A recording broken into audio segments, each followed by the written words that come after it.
कहानी की शुरुआत में हम एक फैमिली को देखते हैं जिसमें हस्बैंड का नाम इवन और वाइफ का नाम कैरन होता है। ये दोनों अपने दो बच्चों के साथ बड़ी खुशी से रह रहे होते हैं। कैरन एक आर्ट गैलरी में काम करती थी तो वहीं इवन एक आर्किटेक्ट था। एक दिन इवन और कैरन दोनों अपने बच्चों के साथ बीच ट्रिप पर घूमने का प्लान बनाते हैं, लेकिन एन मौके पर इवन को आर्किटेक्चर का अर्जेंट काम आने की वजह से वो अपनी फैमिली के साथ नहीं जा पाता। इसलिए कैरन अकेले ही अपने बच्चों के साथ बीच ट्रिप पर घूमने चली जाती है और इवन अपने डॉग के साथ घर पर ही रह जाता है। रात को जब इवान अपने आर्किटेक्ट का जरूरी काम कर रहा होता है तभी उसके घर का बेल बजता है और जब वो दरवाजा खोलता है तो उसे दो लड़कियां बारिश की वजह से भीगी हुई दिखाई देती हैं, जिनमें से एक का नाम बेल और दूसरी का नाम जेनेसिस था। वो इवन को बताती हैं कि हम लोग पार्टी में जा रहे थे लेकिन अचानक हम रास्ता भटक गए और बारिश के कारण हमारे फोन्स भी भीगकर बंद हो गए हैं। उनकी ये बात सुनकर इवान उनकी हेल्प करने के लिए उनको घर के अंदर आने के लिए कहता है, जहां सबसे पहले वो उन्हें टॉवल्स देता है और साथ ही एक लड़की को आईपैड भी देता है ताकि वो अपने पार्टी का लोकेशन ढूंढ पाए। वो लड़की आईपैड पर सर्च करके देखती है कि उनकी पार्टी की लोकेशन यहाँ से बहुत दूर है,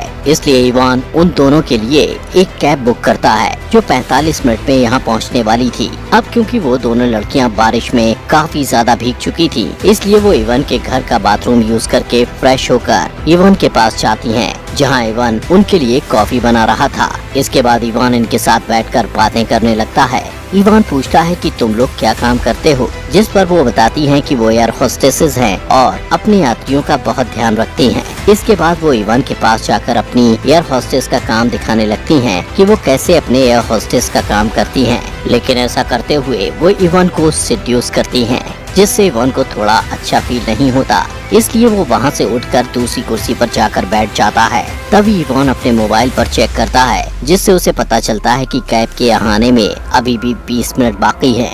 इसके बाद वो दोनों लड़कियां इवान से उसकी वाइफ के बारे में पूछती हैं। इवान बताता है कि उसकी वाइफ एक आर्ट गैलरी के लिए पेंटिंग्स बनाती है।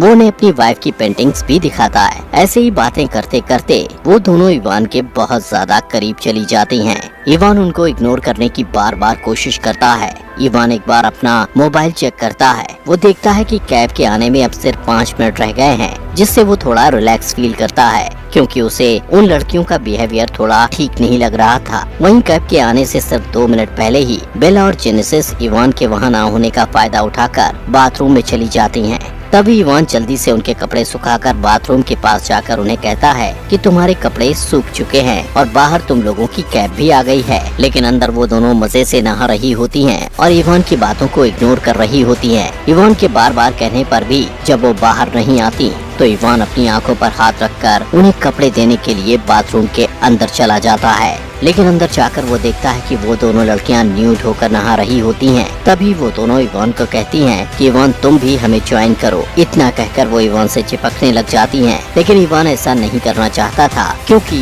वो एक शादीशुदा था, इसलिए वो उनको इग्नोर करने की पूरी कोशिश करता है। लेकिन जब वो दोनों इवान के साथ कुछ ज्यादा ही क्लोज होती हैं, तो इवान भी अपनी फीलिंग्स पर काबू नहीं रख पाता और उनके साथ बाथरूम में इंटीमेट होने के बाद बेडरूम में इंटीमेट होता है। वहीं कैब ड्राइवर कुछ टाइम इंतजार करने के बाद वहां से चला जाता है। अगली सुबह जब इवान नींद से जागता है तो उन दोनों लड़कियों को वहां ना पाकर सोचता है कि शायद वो वहां से चली गई हैं। लेकिन तभी उसे किचन से उनके हंसने की आवाज आती है। किचन में जाते ही वो देखता है कि उन्होंने किचन का काफी बुरा हाल कर दिया है। तभी इवान को कैरन का वीडियो कॉल आता है और उससे बात करने के लिए वो बाहर चला जाता है। अपनी वाइफ से बात करने के बाद वो अंदर आकर गुस्से में उन्हें कहता है कि जल्दी से अपने कपड़े पहनो और मेरे घर से दफा हो जाओ। लेकिन कुछ टाइम बाद वो देखता है कि वो दोनों उसकी वाइफ की बनाई हुई आर्ट्स को खराब कर रही हैं, जिससे अब इवान पूरे गुस्से में उन्हें कहता है कि मैं अब पुलिस को कॉल कर रहा हूँ और अगर तुम्हें जेल जाने से बचना है तो यहाँ से तुरंत चले जाओ।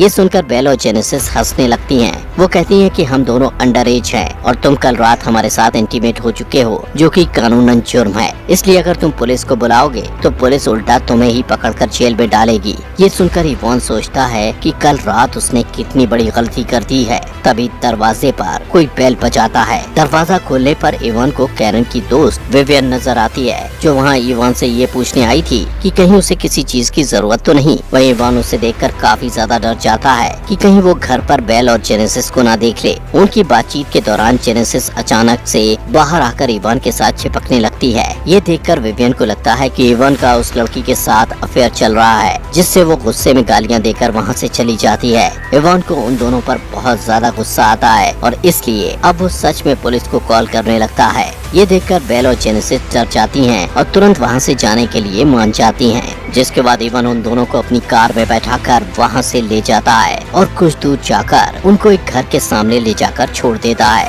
वहाँ से इवान वापस अपने घर आता है और देखता है कि बेल और जेनेसिस ने उसके घर को काफी गंदा कर दिया था, इसलिए वो पहले अपने घर की सफाई करता है और फिर अपना आर्किटेक्ट का काम करने के लिए बैठ जाता है। तभी उसे अपने घर में कुछ गिरने की आवाज सुनाई देती है। वो देखता है कि उसकी फैमिली फोटो नीचे गिरी है। अब जैसे ही वो फोटो को उठाने के लिए नीचे झुकता है तो पीछे से जेनेसिस फायर एक्सटिंग्विशर को उसके सर पर मारकर उसे बेहोश कर देती है। कुछ टाइम बाद जब इवान को होश आता है तो वो खुद को रस्सियों से बेड पर बंधा हुआ पाता है। वो जेनेसिस को चिल्लाकर बोलता है कि मेरी रस्सियाँ खोलो, लेकिन वो उसकी एक नहीं सुनती। तभी बेल इवान की बेटी की स्कूल यूनिफॉर्म पहनकर वहाँ आती है और वो दोनों मिलकर इवान के कपड़े उतारने लगती हैं, लेकिन इवान उन्हें रोकने की पूरी कोशिश करता है। उसी समय इवान के फोन पर उसकी वाइफ कैरन का वीडियो कॉल आता है, जिससे जेनेसिस इवान को कहती है कि अगर तुम बेल के साथ इंटीमेट नहीं हुए तो हम दोनों तुम्हारे कपड़े उतारकर तुम्हारी वाइफ को वीडियो कॉल पर कहेंगे कि तुम हमारे साथ मजे कर रहे हो। ये देखकर इवान उनकी बात मान लेता है। इसके बाद बेल इवान के साथ इंटीमेट होने लगती है।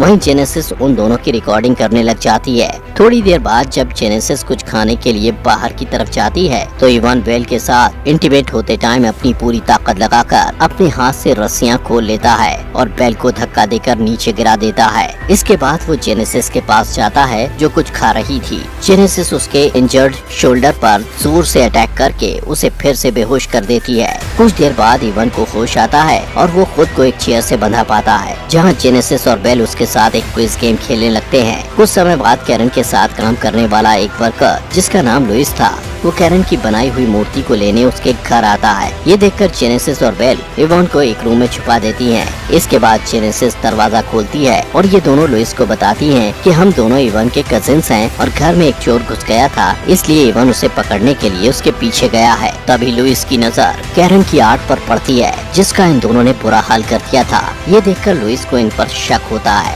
साथ ही वो इनसे कहता है कि इवान की तो कोई कजिन्स हैं ही नहीं। यहाँ पर अचानक लुइस को इवान के चिल्लाने की आवाज सुनाई देती है और वो एक रूम में जाकर देखता है कि इवान वहाँ पर बंधा हुआ है।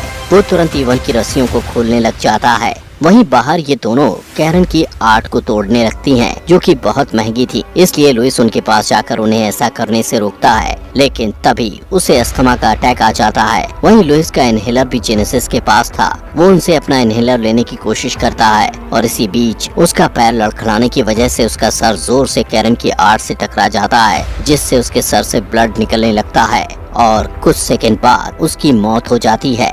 लुइस की मौत देखकर जेनेसिस और बेल हंसने लगती हैं, जैसे कि उनको कोई फर्क ही ना पड़ा हो। उनको ऐसा हंसता देख इवान समझ जाता है कि ये दोनों साइको हैं। इसके बाद जेनेसिस और बेल लुइस की डेड बॉडी पर आर्ट कवर अप करके उसकी बॉडी को उसकी ही गाड़ी में रखाती हैं और वापस आकर लुइस और इवान के फोन से एक दूसरे को मैसेज करके ऐसा शो कराने की कोशिश करती हैं जैसे कैरन का लुइस के साथ अफेयर चल रहा हो। और उन दोनों के अफेयर के बारे में इवान को पता चला तो इवान ने गुस्से में लुइस का मर्डर कर दिया। इतना करने के बाद वो दोनों इवान को दफनाने के लिए घर के बाहर बैकयार्ड में एक बड़ा सा गड्ढा खोदती हैं। वहीं कुर्सी से बंधे हुए इवान किसी तरीके से आईपैड पर अपनी वाइफ कैरन को कॉल करने की ट्राई करता है, लेकिन तभी जेनेसिस बेला के साथ वहां आकर उससे आईपैड छीन लेती है और उस पर बहुत गुस्सा करती है, जिससे ये दोनों इवान के घर को पूरी तरह से खराब कर देती हैं और इवान के बाल काट कर उन्हें छोटा कर देती हैं।